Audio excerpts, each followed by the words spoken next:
Hello and good morning everyone. मेरा नाम है अजय जागरान। इजी इकोनॉमिक्स में आप सभी का एक बार फिर से स्वागत करता हूं। आशा करता हूं आप सभी सकुशल होंगे अपने घर पे। तो बच्चों, जैसा कि आप सब जानते हैं, आज हम लोग स्टार्ट करने वाले हैं यूनिट नंबर 3 जिसका नाम है डाटाबेस मैनेजमेंट सिस्टम। डेटा को मैनेज करने का जो सिस्टम है उसको हम लोग कह देते हैं डेटाबेस मैनेजमेंट सिस्टम, और ये आपकी यूनिट नंबर 3 है। इससे पहले जो वीडियोज़ लेक्चर आए हैं उसमें मैं आपको जो यूनिट नंबर 1 थी पार्ट बी की वो करवा चुका हूँ, और जो यूनिट नंबर 2 है उसको हमने अभी होल्ड पर रखा है। इस यूनिट के बाद हम लोग उसी को कवर करेंगे, ठीक है। आज जो हम लेक्चर कवर करने वाले हैं वो है हमारा डेटाबेस मैनेजमेंट सिस्टम का फर्स्ट सेशन, जिसका नाम है डेटाबेस कंसेप्ट। कि डेटाबेस का कंसेप्ट क्या है, मैं आपको बेसिक सी नॉलेज दे दूं इसकी। कहता है ये एक ऑर्गेनाइज्ड कलेक्शन ऑफ डेटा है। डेटा को कलेक्ट करने का तरीका है, उसको ऑर्गेनाइज किया गया है प्रॉपरली, ठीक है। आप कोई भी होटल, फॉर एग्जांपल आप ऑनलाइन कोई होटल सर्च करना चाहते हैं तो पहले से होटल का डेटा, सभी होटल्स का डेटा कहीं स्टोर होगा, तो आपको वो, आप जब भी सर्च करेंगे तो आपको उस स्टोर डेटा में से आपको वो शो कर देगा, ठीक है। आपके पास आपके स्कूल में आपका सारा डेटा स्टोर्ड है। जब भी स्कूल को या फिर सीबीएसई को आपका डेटा चाहिए, कोई भी डेटा चाहिए, तो वो स्कूल से पूछ सकता है कि हाँ भाई इस बच्चे का ये एडमिशन नंबर है, ये रोल नंबर है, तो इसका डेटा मुझे दीजिए, प्रोवाइड कीजिए। तो वो डेटाबेस के अंदर स्टोर है। जो डेटाबेस का ये कंसेप्ट था ये 1960 में पहली बार आया था, जहाँ पर designing, building and maintaining complex information system, इन सब चीज़ों को इकट्ठा किया गया था और यहाँ से इन सबको क्लियर किया गया था। इसको हम लोग कह देते हैं डीबीएमएस, डाटाबेस मैनेजमेंट सिस्टम भी कह देते हैं, ठीक है। जो डाटाबेस मैनेजमेंट सिस्टम है ये क्या है, कहता है database management system is a software package. ये एक डीबीएमएस का एक सॉफ्टवेयर है जो कंप्यूटर प्रोग्राम्स को कंट्रोल करता है, उनको जो क्रिएट करने के लिए, मेंटेन करने के लिए, डेटाबेस को यूज़ करने के लिए, ठीक है। अब बहुत सारी एप्लीकेशंस हैं हमारे पास जो डीबीएमएस अलाउज करता है डिफरेंट यूजर एप्लीकेशंस को, जैसे DBMS include Oracle, IBM DB2, Microsoft SQL server, Microsoft SS, आगे भाई PostgreSQL, MySQL, FoxPro and SQLite. ये काफ़ी सारे सॉफ्टवेयर्स हैं जो हमें डीबीएमएस के अंदर मिलते हैं भाई, ठीक है। कहता है data can be organise into 2 ways. अब डेटा को ऑर्गेनाइज करने के 2 तरीके हैं, एक तो फ्लैट फाइल डेटाबेस होता है और एक रिलेशनल डेटाबेस होता है। फ्लैट फाइल को हम कह देते हैं flat file database management system, एक दूसरा है आरडीबीएमएस जिसको हम रिलेशनल डेटाबेस मैनेजमेंट सिस्टम भी कह देते हैं। फ्लैट फाइल में क्या होता है, सिंगल टेबल स्टोर की जाती है और लेस अमाउंट का डेटा स्टोर किया जाता है, जबकि रिलेशनल में क्या है, मल्टीपल टेबल और बहुत सारा डेटा मल्टीपल फील्ड्स के अंदर स्टोर किया जाता है जहाँ पर डेटा का आपस में रिलेशन हो, ठीक है। तो ये सब यहाँ पर किया जाता है।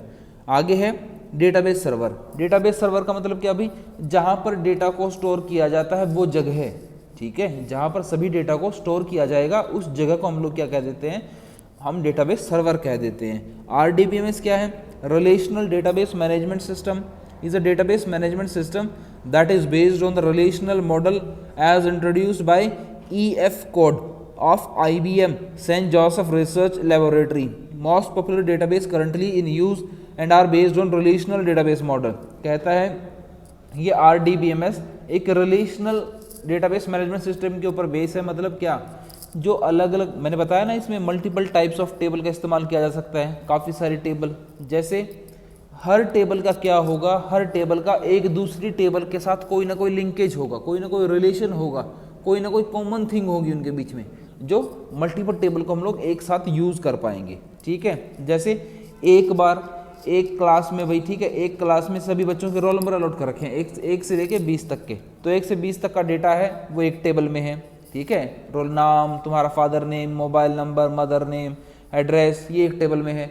उसके बाद उसी रोल नंबर की हेल्प से तुम सबके सब्जेक्ट की मार्क्स की इन्फॉर्मेशन भी वहाँ पर है, ठीक है।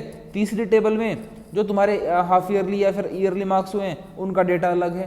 तीनों टेबल का आपस में कोई ना कोई रिलेशन है यहाँ पर, ठीक है। और जो डेटाबेस का कंसेप्ट है वो क्या कहता है, database contain object that are used for storing and managing information. ये आपको मैं पहले ही बता चुका हूँ कि जहाँ पर हम डेटा को मैनेज करने के लिए, स्टोर करने के लिए इन्फॉर्मेशन को इस्तेमाल करते हैं। अब यहाँ पर मेनली कई काम होते हैं।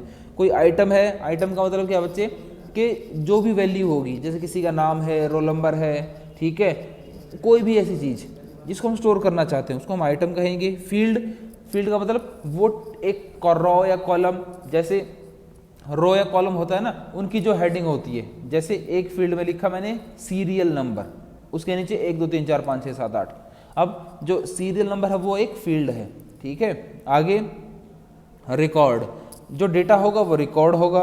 वैल्यू, जो उस डेटा के अंदर जो वैल्यू होगी, जैसे फील्ड में था भाई नेम, फील्ड में था सबके नेम में क्या था सबका, अजय, विजय, अंकुर, आकाश, लक्ष्य, ये सब था, उनकी वैल्यू भाई, उनका रोल नंबर, कुछ ना कुछ उनकी वैल्यू है वो, ठीक है। तो ये हमारे पास डेटाबेस का कंसेप्ट है। आगे कहता है भाई देखो कि रिकॉर्ड यूनिकनेस। अब जो टेबल होती है ना भाई, RDBMS में क्या होता है, एक यूनिकनेस को रिकॉर्ड किया जाता है, मतलब हर डेटा जो यूनिक होगा, अगर अलग अलग होगा तभी तो रिकॉर्ड होने का फ़ायदा होगा, अगर सेम डेटा होगा तो उसका फ़ायदा क्या करेंगे, क्या रिकॉर्ड करेंगे उसमें से, ठीक है। देखो जैसे यहाँ पर नेम है बच्चे सबके, राम, रवि, संजय। अब देखो दोनों के रवि हैं, 2 रवि है यहाँ पर, दोनों 10th स्टैंडर्ड से हैं, दोनों का सेक्शन भी एक है। कल को कोई रवि की इन्फॉर्मेशन मांगना चाहे तो इनमें दिक्कत आ सकती है कि कौन से रवि की इन्फॉर्मेशन मांगी है। तो इस प्रॉब्लम को सॉल्व करने के लिए इसके आगे हम एक फील्ड और ऐड कर देते हैं जिसको हम कहेंगे रोल नंबर 1 2 3 4 5, ठीक है। फिर मैं रोल नंबर वाइज डेटा को सर्च करूँगा, ठीक है। जैसे देखो अब जहाँ पर ऊपर वाले टेबल में देखना 2 रवि हैं, अगर रवि की इन्फॉर्मेशन मांगी तो दिक्कत हो सकती है कि कौन से रवि की इन्फॉर्मेशन मांगी गई है, ठीक है। अब रोल नंबर डाल दिए हैं यहाँ पर 19 20 21 22, तो उसकी हेल्प से क्या हुआ, हम प्रॉपरली रोल नंबर की हेल्प से इन्फॉर्मेशन को मांग सकते हैं भाई, किसकी इन्फॉर्मेशन हमें चाहिए भाई, ठीक है। सो बच्चे आज के लेक्चर में सिर्फ इतना ही। कुछ एक्सरसाइज है आपके सामने, देख लो। ये क्वेश्चन है जो आपको मैं पहले भी भेज चुका हूं, और इन क्वेश्चंस को आप घर पे ज़रूर अटेम्प्ट कर लेना बच्चे, ठीक है। ये वेरी शॉर्ट क्वेश्चन आंसर्स हैं। DBMS stands for, RDBMS stands for, how data are organised in RDBMS, कुछ फिल इन द ब्लैंक्स हैं, ये आप लोग घर पे कवर कर लेना भाई। सो आज के लेक्चर में सिर्फ इतना ही। थैंक्स फॉर लिसनिंग एंड जय हिंद।